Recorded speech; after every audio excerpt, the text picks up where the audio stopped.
మొండోడు రాజు కన్నా బలవంతుడు అనే సామెత ప్రస్తుతం ప్రపంచానికి నిజం చేసి చూపెట్టింది ఇరాన్. ఇరాన్ చిన్న దేశం.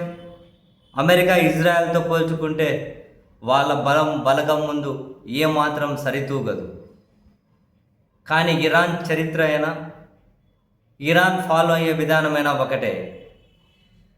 ఎప్పుడు వాళ్ళు లొంగిపోవడం అంటే చనిపోవడంతో సమానం అని చెప్పే వాళ్ళ జీవన విధానం కూడా అదే.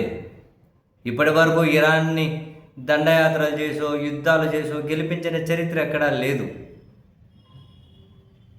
అండ్ ఇరాన్ ఎవరి మీదకు దండెత్తి యుద్ధానికి పోయింది కూడా లేదు. వాళ్ళ మీద యుద్ధం చేస్తే వాళ్ళు ప్రతిఘటించి నిలబడడం తప్ప. ఇప్పుడు కూడా అంతే.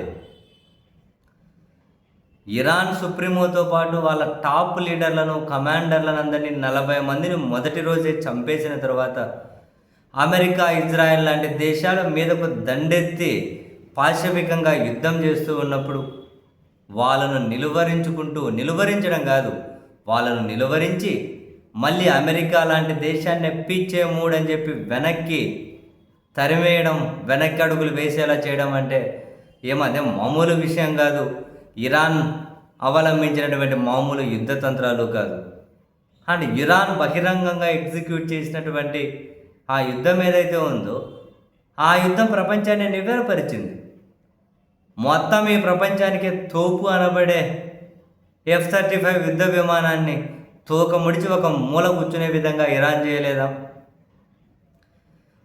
ఇరాన్ అమెరికాకు, యూకేకి అతిపెద్ద, అంటే ప్రపంచంలోనే అత్యంత వ్యూహాత్మకం, అత్యంత కీలకం, అతిపెద్ద సైనిక కేంద్రమైన డిగో గార్షియా మీద ఇరాన్ మిజైల్స్ను ప్రయోగించలేదా?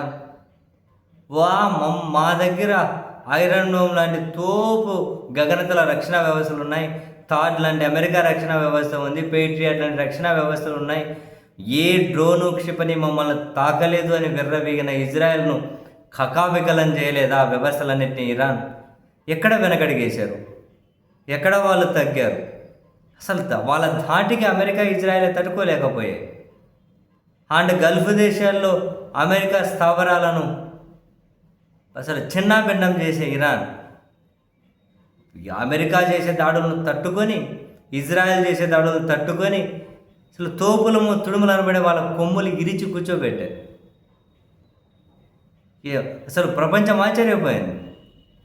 మరొక పక్క అమెరికా మీద తీవ్ర ఒత్తిడి, లక్షల కోట్లు ఖర్చు అవుతుంది, ప్రపంచ మార్కెట్లు కుప్పగూలిపోతూ ఉన్నాయి, చాలా దేశాల్లో ఎల్పిజి గ్యాసు, చమురు మొత్తం ఇక్కట్లు అలుముకున్నాయి. మరో వారం రోజులు కనుక యుద్ధం జరిగితే ప్రపంచం లాక్డౌన్ అయ్యే పరిస్థితి. ఇంకా ఆ తర్వాత కొన్ని నెలల, సంవత్సరాలు కనుక అది కోలుకునే పరిస్థితి ఉండదు. అలాగని చెప్పి హర్మూజ్ జలసంధిని తెరిపిస్తాం, నౌకలకు రక్షణగా వస్తామని చెప్పి అమెరికా చెప్పింది.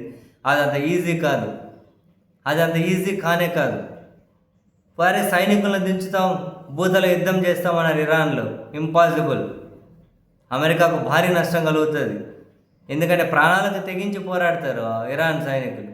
ప్రాణం పోయిందనే వాళ్ళు ఫైట్ చేస్తారు.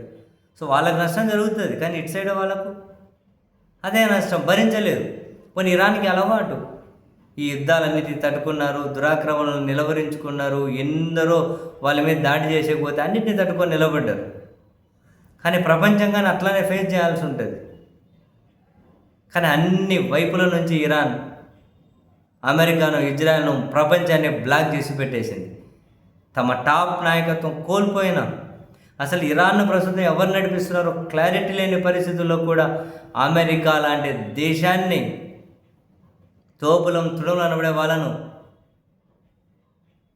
అసలు వెనక్కి వెళ్ళిపోయేలా చేయగలగడం అంటే